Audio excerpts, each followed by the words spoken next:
بہت اچھی بات ہے، میں نہیں کہتا نہیں کرنا چاہیے، ہر انسان کو خوش اخلاق ہونا چاہیے، مگر سوال میرا یہ ہے کبھی یہی انداز میں نے اپنے والد کے ساتھ اپنایا کہ ابو جی آپ کو میں پانی پلاؤں، میں کچھ آپ کو کھانا پیش کروں، آپ کے جوتے میں اتار دوں، پنکھا تھوڑا آپ کی طرف کر دوں؟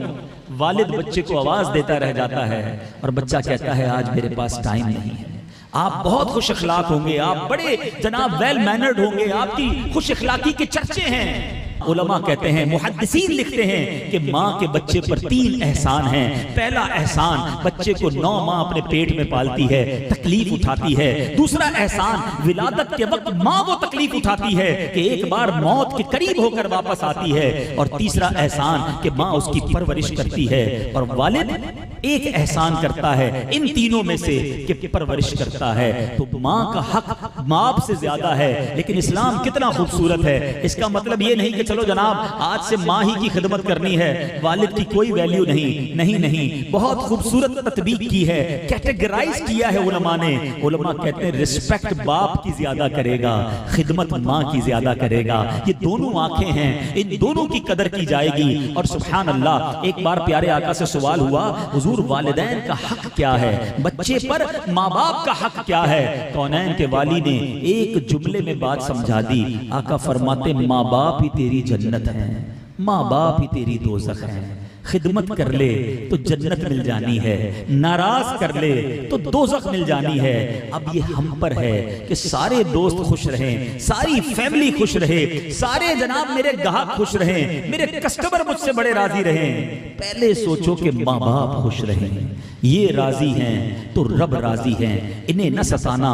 علماء نے ادب لکھا کہ بچہ باپ کے ساتھ کیسے رہے، فرمایا بیٹا باپ کے ساتھ ایسا بیہیو کرے جیسے بیٹا غلام ہے اور باپ آقا ہے۔ غلام جس طرح آقا کی خدمت کے لیے ہر وقت تیار رہتا ہے، ایسا بیٹے پر ضروری ہے کہ وہ والد کے سامنے رہے۔ مگر آج بدقسمتی یہ ہے کہ باپ بیٹے کا غلام نظر آتا ہے، ریکویسٹ کرتا ہے بوڑھا باپ کہ بیٹا میرے لیے کچھ دوائی لے آ، بیٹا میرا یہ کام کر دے، اور بیٹا کہتا ہے ابو میرے پاس ٹائم نہیں ہے۔ خدا کے واسطے ایسا نہ کرنا، اور گناہوں کی سزا تو مرنے کے بعد ملنی ہے۔ والدین کی نافرمانی وہ گناہ ہے جس کی سزا دنیا میں دکھائی جاتی ہے۔ کئی بچے اپنے ماں باپ کی نافرمانی کرتے ہیں اور بعد میں انہی کی اولاد ان کی نافرمانی کرتی نظر آتی ہے۔ تو خدارا آپ اس بات کو آج پکا سچا سبق لے کر جائیے، پوچھو ان سے جن کی ماں نہیں ہے، پوچھو ان سے جن کا والد نہیں ہے۔ جب تک ماں تھی اس نے بنا کے رکھا، جب تک والد کا سایہ تھا فیملی جڑی رہی۔ سوچو ماں باپ کو تنگ کیا جاتا ہے، آج بچے کہتے ہیں ماں آپ کو سمجھ نہیں آتی، بوڑھی ہو گئی ہو۔ والد صاحب آپ بیکورڈ اور آکورڈ باتیں کرتے ہیں، آپ کو اب نہیں پتا زمانہ کدھر چلا گیا۔ ان سے اس طرح بات کرتے ہو کہ جب ہمیں بولنا بھی نہیں آتا تھا وہ ہماری بات سمجھ جاتے تھے۔ بچہ روتا تھا تو ماں کو پتا چل جاتا ہے کہ پیٹ میں درد ہے یا اسے کسی اور چیز کی ضرورت ہے، اور ماں کو بیٹا بڑا ہو کر یہ کہتا ہے آپ کو سمجھ نہیں آتی۔ یہ بدتمیزی کبھی نہ کرنا، قرآن کہتا ہے اف نہ کہنا۔ آج شاؤٹ کیا جاتا ہے، آج ماں باپ کو برا بھلا کہا جاتا ہے۔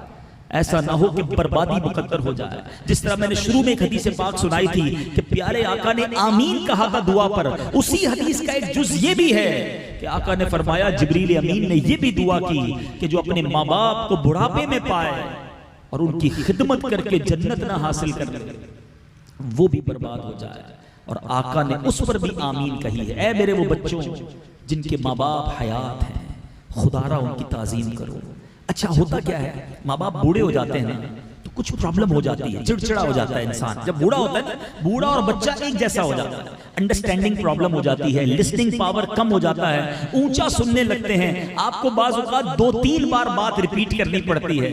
ناراض ہو کے نہیں کرنا، ابو بار بار بتاتا ہوں سنتے ہی نہیں ہیں، آپ کو سمجھ کیوں نہیں آتی؟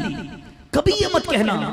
ایک بار ایک ماں نے اپنے بیٹے کو کہا بیٹا مجھے آواز آ رہی ہے کہیں سے، تو بیٹا کہتا ہے امی جان نہیں کوئی آواز نہیں آ رہی۔ کہا نہیں بیٹا مجھے آواز آ رہی ہے۔ ارے ماں آپ کو غلطی ہو گئی ہے، کوئی آواز نہیں آ رہی۔ ماں چپ ہو گئی، تھوڑی دیر بعد کہتی نہیں بیٹا مجھے ابھی بھی آواز آ رہی ہے۔ اب بیٹا شاؤٹ کرنے لگا، ارے ماں کمال کرتی ہو، بتا رہا ہوں کوئی آواز نہیں ہے، خامہ خواہ مجھے تنگ کر رہی ہو، اب دیکھ نہیں رہی بیزی ہوں میں۔ اب ماں مسکرائی اور کہا بیٹا ذرا یہ سامنے ایک باکس پڑا ہے ذرا اسے کھولنا۔ بیٹے نے وہ باکس کھولا، اس کے اندر ایک پرانی سی بک پڑی تھی، بیٹا وہ لے کر آؤ. وہ بیٹا لے کر آیا، اس میں تصویریں تھیں جیسے اے فار ایپل، بی فار بنانا، اس طرح اس زمانے کی ایک پکچر، ایک بک تھی. کہا بیٹا یہ ذرا بک دینا. ماں نے ایک پیپر کھولا اور کہا بیٹا یہ جو تصویر ہے نا، بچپن میں تم نے مجھ سے 70 ٹائمز 70 بار یہی سوال بار بار پوچھا، امی یہ کیا ہے؟ میں تیرا گال چومتی اور تجھے بتاتی بیٹا یہ سیب ہے. تو نے دوبارہ پوچھا تھوڑی دیر بعد، امی یہ کیا ہے؟ میں پھر تجھے چومتی اور کہتی بیٹا یہ سیب ہے. 70 بار تو نے پوچھا، میں راضی ہوتی رہی کہ میرا بیٹا مجھ سے بات کر رہا ہے. میں نے 3 بار تجھ سے ایک بات پوچھ لی تو تجھے برا لگ گیا. سوچو میٹھے اسلامی بھائی، اگر ماں باپ بوڑھے ہیں نا، میں بڑی امپورٹنٹ بات کرنے جا رہا ہوں، بڑے بڑے بزنس مین بیٹھے ہیں. ہماری ایک بہت بڑی غلطی پتہ ہے کیا ہے؟ ہم اپنے ماں باپ کے پاس جا کر بھی اپنی بزنس کی باتیں کر رہے ہوتے ہیں. ایک تو موبائل جان نہیں چھوڑتا، دوسرا انہیں جا کر بھی بتا رہے ہوتے ہیں کہ فیکٹری میں بڑا برڈن ہے، آج کل بڑا سیزن آیا ہوا ہے، آج کل میری یہ شپمنٹ گئی ہے. ارے ماں باپ کو شپمنٹ کا کیا کام ہے؟ ان کو سافٹ ویئر سے کیا لگے؟ آپ ادھر جائیں، ان سے وہ بات کریں جو وہ کرنا چاہتے ہیں. بعض اوقات ماں باپ آپ کو ایک ہی سٹوری بار بار سنائیں گے، اپنی بہن کی، اپنے والد کی، اپنے کسی خاندان کی. ان کو اچھا لگتا ہے، ان سے ان کے مطلب کی باتیں کریں نا. اگر آپ واقعی دل جیتنا چاہتے ہیں نا ماں باپ کا، جا کر کے امی وہ آپ بتاتی تھی نا وہ آپ کی بہن کا واقعہ ذرا دوبارہ سنائیں، وہ بڑے شوق سے آپ کو سنائیں گے. یہی ان کی دل جوئی ہے، یہی ان کی ٹائم کا اچھا اسپینڈ ہے کہ ان کی پسند کی باتیں کریں. وہاں جا کر بھی ہم اپنی پسند کی باتیں کر رہے ہوتے ہیں. ایسا نہ کریں. خدا کی قسم شاید میری باتیں ابھی سمجھ نہ آئیں، لیکن جس دن یہ چلے گئے نا، اس دن ایک ایک بات یاد آئے گی کہ میں نے کتنی خدمت کی، میں نے کتنی دعائیں لی. آپ پریشان ہیں نا، اگر آپ میں سے میرا کوئی بھائی کاروباری مشکل میں ہے، آپ میں سے میرا کوئی بھائی اگر بیمار ہے، کسی بھی ٹینشن میں ہو، آپ ہمیں کہتے ہو، بزرگوں کو کہتے ہیں دعا کرنے کے لیے اچھی بات ہے، مگر جس کی ماں ہے نا، ارے اس کی جا کر قدموں پہ بیٹھ کر دعا لے. اگر ماں کے دل سے دعا نکل گئی نا، یہ عرش تک جاتی ہے. دیکھو ایک تو یہ ہے کہ میں کہوں امی دعا کر دے، ابو دعا کر دے، یہ اور ہے. خدمت اتنی کرو کہ مجھے کہنا نہ پڑے، ان کے دل سے دعا نکلے. اور جس دن ماں کے دل سے دعا نکل گئی نا، آپ کی ساری پرابلمز، آپ کی ساری پریشانیاں، آپ کی ساری بزنس کی ڈیفیکلٹیز ماں کی ایک دعا نے حل کر دینی ہے. حضرت موسیٰ کلیم اللہ علیہ نبینا علیہ السلام، مرتبہ تو جانتے ہو نا، اولو العزم رسولوں میں ان کا شمار ہوتا ہے. اللہ سے عرض کی مولا میرا جنت میں پڑوسی کون ہے؟ کہا موسیٰ تیرا جنت میں پڑوسی ایک کسائی ہے. کلیم اللہ کا پڑوسی کسائی؟ کہ یا اللہ میں ملنا چاہتا ہوں اس کسائی سے. ایڈریس بتایا گیا، طویل واقعہ. حضرت موسیٰ وہاں پہنچے، دیکھا ایک بڑا غریب سا کسائی تھا، مگر اس کے 2 بوڑھے ماں باپ ہیں. وہ کرتا کیا تھا؟ اپنے منہ میں نوالے چبا چبا کر اپنے ماں باپ کو کھلاتا تھا. حضرت موسیٰ اس کے گھر میں داخل ہوئے، ان کے ماں باپ کا انتقال ہو گیا. اس نوجوان کو حضرت موسیٰ نے انٹروڈیوس نہیں کروایا تھا کہ میں موسیٰ ہوں، کہ حضور آپ ہی حضرت موسیٰ ہیں. حضرت موسیٰ کہتے ہیں کہ تمہیں کیسے پتا چلا؟ کہ میرے ماں باپ ہمیشہ دعا کرتے تھے کہ یا اللہ ہمیں جب تک موت نہ دینا جب تک حضرت موسیٰ کا دیدار نہ کر لیں. میرے ماں باپ نے آپ کو دیکھا ہے اور ان کا انتقال ہو گیا ہے. کہاں بیٹا میں ہی موسیٰ ہوں. اور بھی کوئی دعا دیتے تھے؟ کہاں جب بھی کھانا کھلاتا تھا ماں باپ یہ دعا دیتے تھے یا اللہ ہمارے بیٹے کو جنت میں موسیٰ کا پڑوسی بنا دینا. حضرت موسیٰ کہتے ہیں بیٹا تمہارے ماں باپ کی دعا قبول ہو گئی ہے، تم ہی جنت میں میرے پڑوسی ہو. ارے ماں کی دعا کسائی کو حضرت موسیٰ کا جنت میں پڑوسی بنا دے، پھر کون سی مشکل باقی رہتی ہے؟ ایک اور روایت میں آتا ہے حضرت موسیٰ کوہ طور پر جاتے تھے اللہ کی بارگاہ میں. ایک بار آپ تشریف لے گئے تو ارشاد ہوا اے موسیٰ آپ سنبھل کے بات کرنا. عرض کی مولا پہلے بھی کئی بار آیا تیری بارگاہ میں بات کرنے، کلام کرنے. فرمایا اے موسیٰ جب تو پہلے آتا تھا تیرے پیچھے ماں کی دعائیں تھیں، اب تیری ماں نہیں ہے، وہ دعائیں نہیں ہیں میرے ساتھ. اللہ اکبر. اگر ماں ہے تو لے لو نا دعائیں، کر لو خدمت. یہ اگر بوڑھے ہو گئے، ایک عجیب بات مجھے سمجھ نہیں آتی، 2 ماں باپ سے 10 بچے سنبھل جاتے ہیں، مگر آج کے 10 بچوں سے مل کر 2 ماں باپ نہیں سنبھلتے. انہیں برڈن فیل کرتے ہو، انہیں اپنی پرائیویسی بریک کرنے کا سبب سمجھتے ہو. کبھی نہ سمجھنا. بلکہ جو بڑے ہیں نا، میں ان کو بھی ایک درس دینا چاہتا ہوں. اگر آپ کے ماں باپ حیات ہیں اور آپ بچوں والے ہیں، اپنے بچوں کے سامنے اپنے ماں باپ کے ہاتھ چومیں. آپ بڑے ہو گئے کوئی بات نہیں، آپ خود دادا بن گئے، خود نانا بن گئے، اگر آپ کے ماں باپ حیات ہیں آپ اپنے بچوں کے سامنے ان کی ایسی خدمت کرو. یہ پریکٹیکل ٹریننگ ہے کہ ہمارا والد ماں باپ سے کیسا برتاؤ کر رہا ہے، ہمیں بھی اپنے والد اور والدہ سے ایسا برتاؤ کرنا ہے. جو والد اپنے ماں باپ کو شاؤٹ کر رہے ہوتے ہیں، بچے آٹومیٹکلی ٹرین ہو رہے ہیں کہ ہم نے بھی بڑے ہو کے یہی کرنا ہے. آخری بات، ایک بار ایک شخص نے اپنے بیٹے سے کہا، ایک بوڑھے باپ نے اپنے بیٹے سے کہا کہ بیٹا سردیاں آ گئی ہیں، اب میرے پاس بلینکٹ بھی پرانا ہو گیا ہے، بیٹا ایک بلینکٹ تو مجھے لا دو. تو اب باپ نے اپنے بیٹے سے کہا، چھوٹے بیٹے سے یعنی اس کے پوتے سے کہا کہ بیٹا جاؤ دادا جان کے لیے سٹور سے ایک بلینکٹ نکال کے لاؤ. تو بیٹا گیا اور کافی دیر لگا دی، واپس آیا تو بلینکٹ بیچ سے کٹا ہوا پھٹا ہوا تھا. کہا بیٹا یہ کیا کر کے لایا؟ کہا ابو جان میں آدھا کاٹ کے لایا ہوں. کہا کیوں؟ کہا آج دادا جان جس کوارٹر میں رہتے ہیں کل بڑے ہو کر آپ نے بھی تو وہیں رہنا ہے، اور میں پھر آدھا بلینکٹ آپ کے لیے بچا لیا ہے، جیسی کرو گے ویسی بھرو گے. کبھی ماں باپ کو نہ ستائیں، آپ اپنے ماں باپ کو راضی کر لیں، پھر دیکھیں آپ پر کیسی رحمتیں برستی ہیں. تو بہرحال باتیں تو بہت ساری ہیں، حدیثیں بہت یاد آ رہی ہیں، واقعات بھی ایسے ایسے یاد آ رہے ہیں کہ میں بیان ہی کرتا چلا جاؤں، لیکن اللہ کرے کہ دل میں اتر جائے میری بات. قرآن کی سورہ بقرہ سے جو میسج ملتا ہے، آپ خدمت کریں، اپنے ماں باپ کو راضی کر لیں. اللہ نے چاہا آپ کی دنیا بھی اچھی ہو جائے گی، اپنی آخرت بھی اچھی ہو جائے گی. اگر آپ، میرا کوئی ایسا بھائی بیٹھا ہے کہ کسی وجہ سے ماں باپ کو ستایا ہے، کسی وجہ سے ماں باپ کا دل دکھایا ہے، بعض اوقات شادی ہو جاتی ہے تو بیوی کو پریورٹی دینے لگتے ہیں اور ماں کو جناب پوچھتے ہی نہیں ہیں، تو آج معافی مانگ لو. رمضان کا مہینہ ہے اور ماں باپ کمال کی ہستی ہیں، جب بھی معافی مانگو سینے لگا لیتے ہیں، اور کوئی اتنا معاف نہیں کرتا جو ماں باپ معاف کرتے ہیں. خاص طور پہ ماں سے تو جب نم آنکھوں سے جا کر معافی مانگی، اس نے سینے ہی لگایا ہے، جا کے اس سے معافی مانگ لیجیے، راضی کر لیجیے. اچھا آخری بات، کسی کے ذہن میں یہ خیال آ رہا ہو کہ جناب یہ باتیں تو بڑی اچھی ہو رہی ہیں مگر میں تو ویسی خدمت نہیں کر سکا جو زندگی میں ماں باپ کی کرنی تھی، اب کیا کروں؟ One of the beautiful religion, اسلام جو ہے نا کمپلیٹ ریلیجن ہے، ہمیں شریعت ہر معاملے میں رہنمائی کرتی ہے. اگر کوئی ایسا شخص ہے جو اپنی ماں باپ کی زندگی میں خدمت نہیں کر سکا، علماء کہتے ہیں ان کے مرنے کے بعد ان کے لیے خوب دعائیں کرے، خوب اصالے ثواب کرے، خوب نیکیاں کرے، ان کو ثواب پہنچاتا رہے. اللہ قیامت کے دن ماں باپ کی روح کو بچے سے راضی کر دے گا.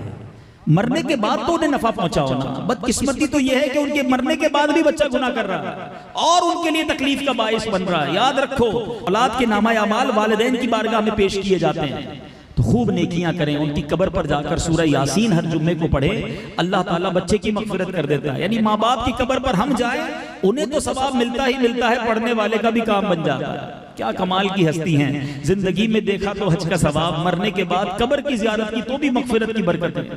پھر کیوں ان ہستیوں کی قدر نہ کریں؟ اللہ تعالیٰ جن کے ماں باپ حیات ہیں ان کو درازی عمر بالخیر عطا فرمائے. جن کے ماں باپ یا ماں باپ میں سے کوئی ایک دنیا سے چلے گئے، اللہ ان کی قبر کو جنت کا باغ بنائے اور ہمیں اپنے والدین کے لیے خوب ایصال ثواب کرتے رہنے کی توفیق عطا فرمائے. نبی پاک علیہ الصلوۃ والسلام کا رمضان میں ایک اور خوبصورت کام، میرے آقا رمضان میں خوب سخاوت فرماتے.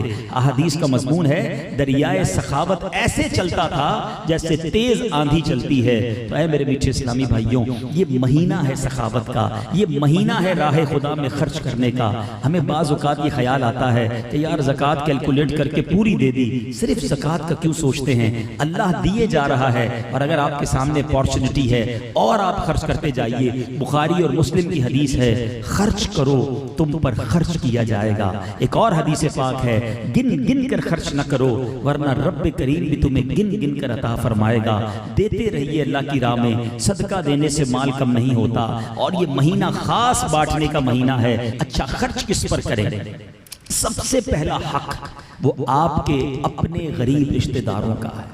احادیث کا مضمون ہے کہ بندہ اگر قرابت داروں کو، رشتہ داروں کو صدقہ یا زکوٰۃ دیتا ہے، اگر وہ مستحق ہیں تو ڈبل ثواب ملتا ہے، دگنا ثواب ملتا ہے. اس کے بعد آپ اپنے غریب مسلمان پڑوسیوں کو دیکھ لیں. اور اس کے بعد ایک اپیل میں بھی کرنا چاہوں گا، عاشقان رسول کی مدنی تحریک دعوت اسلامی جو دنیا بھر میں سنتوں کی خدمت کر رہی ہے، دعوت اسلامی سال کی 600 سے زیادہ مسجدیں بنا رہی ہے آل اراؤنڈ دا ورلڈ. دنیا کے کونے کونے میں الحمدللہ دارالعلوم بن رہے ہیں جس میں علماء پروڈیوس ہو رہے ہیں. میرے ساتھ آج مبلغ دعوت اسلامی یو کے سے آئے ہیں. یو کے میں الحمدللہ دعوت اسلامی کے 45 مراکز کا مبیش بن گئے، وہاں کے بچے بھی علماء اور حافظ قرآن بن رہے ہیں۔ دعوت اسلامی کے 2700 سے زیادہ مدرسے ہیں، اور آپ کو جان کر خوشی ہوگی اب تک 74,000 سے زیادہ حافظ قرآن بن چکے ہیں، 2 لاکھ سے زیادہ بچے ناظرہ قرآن پاک ختم کر چکے ہیں، اور ہزاروں علماء بن رہے ہیں، اور دنیا بھر میں غیر مسلم مسلمان ہو رہے ہیں۔ ماشاءاللہ جمیل ڈاکٹر صاحب بیٹھے ہیں، ساری دنیا میں ٹریول کرتے ہیں، کئی ملکوں میں الحمدللہ چرچ خرید کر، مندر خرید کر، پبز اور جوئے خانے اور شراب خانے خرید کر اللہ کی رحمت سے اس کو مسجدوں میں کنورٹ کیا ہے، اور یہ سفر آگے کی طرف جاری ہے۔ مدنی چینل کی بات کریں، آج تک تو بچپن سے یہ بات سنتے آئے تھے، ٹی وی دیکھو گے تو خراب ہو جاؤ گے، یہ ایک ایسا اللہ نے مدنی چینل عطا کیا ہے جس کو دیکھ کر غیر مسلم مسلمان ہو رہے ہیں، بے نمازی نمازی بن رہے ہیں، شرابی شراب چھوڑ رہے ہیں، بے پردہ عورتیں با پردہ بن رہی ہیں۔ تو یہ ریولوشن ہے اللہ کی رحمت سے جو ساری دنیا میں آ رہا ہے۔ پہلے اردو میں مدنی چینل شروع ہوا، اب ڈیمانڈ آئی یورپی ممالک سے، ہمارے بچے اردو نہیں سمجھتے، انگلش میں مدنی چینل الگ شروع کیا گیا۔ بنگلہ دیش میں جب لوگوں نے دیکھا، انہوں نے کہا ہمیں اردو سمجھ نہیں آتی، بنگلہ زبان میں مدنی چینل شروع ہو گیا۔ آج 3 لینگویجز میں ایک 100% اسلامک چینل چل رہا ہے، جس میں 1 منٹ کے لیے بھی ایڈورٹائزمنٹ نہیں ہے۔ آپ سمجھ سکتے ہیں کہ کتنا بڑا ایکسپینڈیچر ہے، بلینز روپیز کا یہ خرچ ہے۔ تو میں آپ سے گزارش کروں گا، پہلے اپنے غریب رشتہ داروں کو دیں، پھر مسلمان غریب پڑوسیوں کو دیں، اس کے بعد دعوت اسلامی کا اپنی زکوٰۃ میں، اپنے ڈونیشنز میں ضرور خیال رکھیں۔ اور فطرے کے بارے میں ایک بات بتا دوں، انشاءاللہ ہم نے رمضان عید سے پہلے فطرہ ادا کرنا ہے۔ فطرہ جو ہے وہ ہر صاحب نصاب پر، مسلمان پر واجب ہے، اور عید سے پہلے دینا ہے۔ لیکن ایک عجیب سی بات ہے، اور میں اپنے دل کی بات آپ سے شیئر کرنا چاہتا ہوں، فطرہ دیتے کتنا ہے؟ پہلے 30-40 روپے تھا، جب سے دے رہے ہیں اب 100 روپے مفتی منیب الرحمان صاحب نے اعلان کیا تھا، اتنا ہی دے رہے ہیں۔ لیکن روایت پوری پڑھ لیجئے، میرے آقا نے گندم کے ساتھ ساتھ کھجور کا، کشمش کا اور جو کا فطرہ بھی اعلان کیا ہے۔ میں ایک کوسچن کرنا چاہتا ہوں، ماشاءاللہ ڈیفنس میں بہت بڑی تعداد رہتی ہے، جہاں سے بھی آپ آئے ہیں، بھائی آپ پیدل سفر کیوں نہیں کرتے، کیوں گاڑی میں سفر کرتے ہیں؟ تو آپ کہیں گے اللہ نے ہمیں نوازا ہے تو ہم گاڑی لیں گے نا، پیدل کیوں جائیں گے بھائی؟ اچھا جناب، آپ جھونپڑی پہ کیوں نہیں رہتے، اتنے اچھے اچھے گھر کیوں بنائے آپ نے؟ آپ کہیں گے اللہ نے دیا ہے تو اپنا گھر تو اچھا بنائیں گے۔ اچھا جناب، آپ کپڑے بڑے اچھے پہنتے ہیں، آپ ٹاٹ کا لباس بھی پہن سکتے تھے، جسم تو اس سے بھی چھپ جائے گا۔ آپ کہیں گے کمال کی بات کرتے ہیں مولانا صاحب، اللہ نے دیا ہے، نعمت ہے اس کی، اب اچھے لباس پہنیں گے، عید پر تو اور اچھے بنائیں گے۔ بہت اچھی بات ہے، آپ کو کھانا پینا بھی اچھا مل رہا ہے، آپ کو لباس بھی اچھا مل رہا ہے، گھر اور سواری بھی اچھی ہے، فطرہ 100 روپے والا ہی دینا ہے۔ اپنے دل سے پوچھئے نا، جیسا اللہ نے نوازا ہے اس حساب سے اللہ کی راہ میں خرچ کرنا چاہیے نا۔ ہمیشہ یاد رکھیں، یہ بھی نعمتوں کے شکرانے کا ایک طریقہ ہے کہ جب حدیث میں ہمیں کشمش کا فطرہ، جو کا فطرہ، کھجور کا فطرہ بھی فرمایا گیا، تو گندم کا فطرہ تو ایک لوئسٹ کیٹیگری ہے نا۔ اللہ نے مجھے کروڑوں سے اچھا بنایا، تو میں یہ شکرانے میں اللہ کی بارگاہ میں عرض کروں کہ مولا تو نے مجھے کروڑوں سے اچھا بنایا، اب میں فطرہ بھی انشاءاللہ سب سے اچھا والا ادا کروں گا۔